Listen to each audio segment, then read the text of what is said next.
Mike's versus Fiji. Oh, what a match in San Diego, America. Look, firstly, looking at the halves. So that first half, so that first 5 or 10, the speed and physicality. Oof, international rugby, guys, wasn't it? It was brutal. Look, I think in summary, that first half, though, the All Blacks, they did the basics really well. Their set piece went well. Catch pass, putting players in space, and a pretty good couple of well executed tries by the All Blacks in that first half. Look, Fiji, they were really impressive, weren't they? Look, especially when they got quick ball, they'll run onto the speed. They're big men, powerful athletes. Particularly that first try, that was pretty impressive. Crossfield kick, ridiculous offload inside, wasn't it? Score in the corner. But I just thought at times the Fijians, they're just sort of lacking a little bit their set piece, weren't they? They'd make a good break and they'd either knock it on or there'd be a turnover to the All Blacks, and it just meant because they didn't have their set piece working as quite as well as they would have liked, they just couldn't really get their attack going the way they would have wanted. Halftime score 26-5 to the All Blacks. Look, the other thing that's great about the Fijians is it's like the Drua. You never write them off. Like, literally, the Drua can score 28 points in 6 minutes, guys. Like, honestly, eh? So 26-5, the All Blacks are winning. The Fijians could have comfortably come back and won in the second half. Hell, they could score 7 tries in the second half and beat them. But I did think that the All Blacks were probably going to go up a gear and be too good for the Fijians tonight.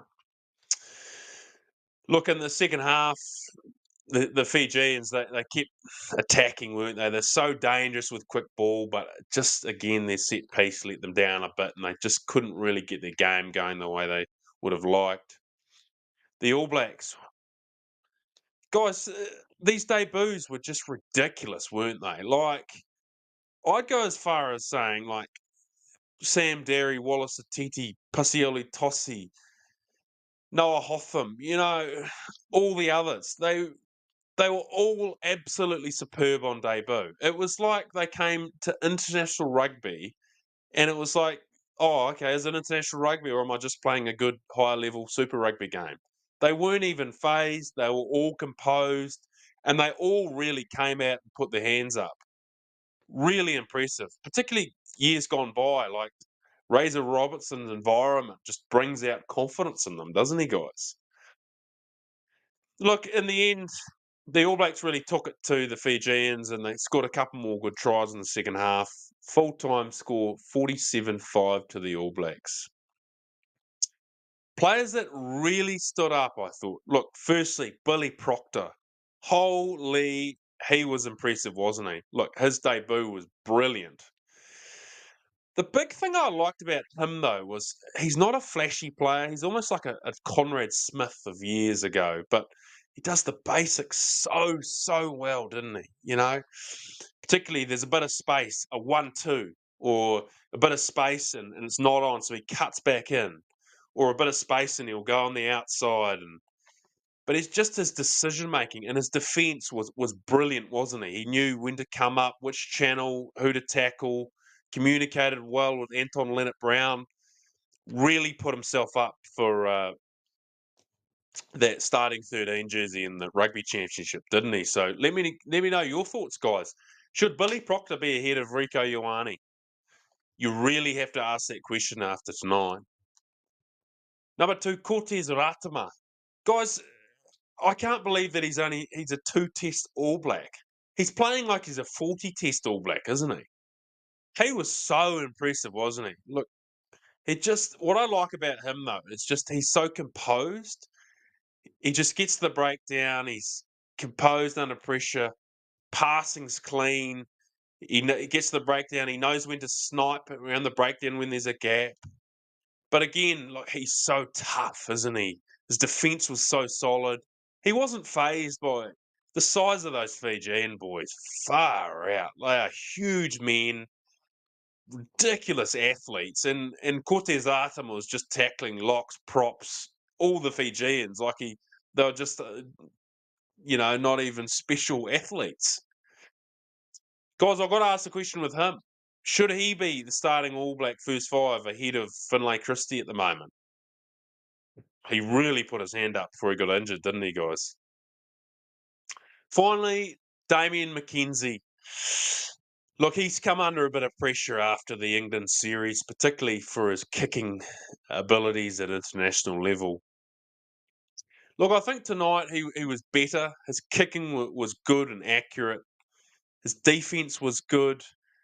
Particularly, one thing I liked about him, though, was on attack, he'd hit good lines, but he wasn't making the breaks. He was hitting good lines and he was putting other players into space. And that's what the greats, the Johnny Sextons and the Johnny Wilkinsons, that's what they did. They put other players into space, which is what you need to be doing at international level rather than just sniping yourself. Look, he's different, isn't he? He's a quality player.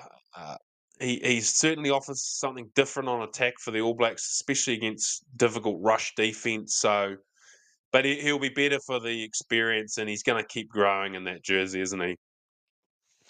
Guys, the final point I've got to put out there though is why are we not getting more rugby international test matches, at least even 2 or 3 test matches every year in America or Canada? Like, how good was that game in San Diego? They got 30,000 people in the stadium.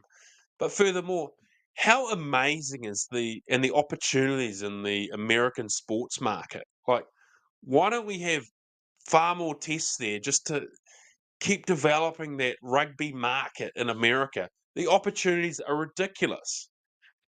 But not only that, look, Canada. Recently, I was in Vancouver and I spoke to a number of people about rugby in Vancouver, and they said, "Oh, we don't get much." And every one of them said to me, they thought if frontline teams like the All Blacks, Springboks, Argentina were playing test matches at BC Place in Vancouver, holding around 50,000 people, they said to me, I think honestly that stadium would sell out every time. That's their comments to me. But yeah, hence it raises the question, why are we not getting multiple international test matches in America and Canada every year? So something to think about, isn't it, guys? Guys, let me know your thoughts on the All Blacks versus Fiji match. Absolute brutal, physical, fast test match. Let's add your comments and then please subscribe to my channel if you've enjoyed this video. Cheers.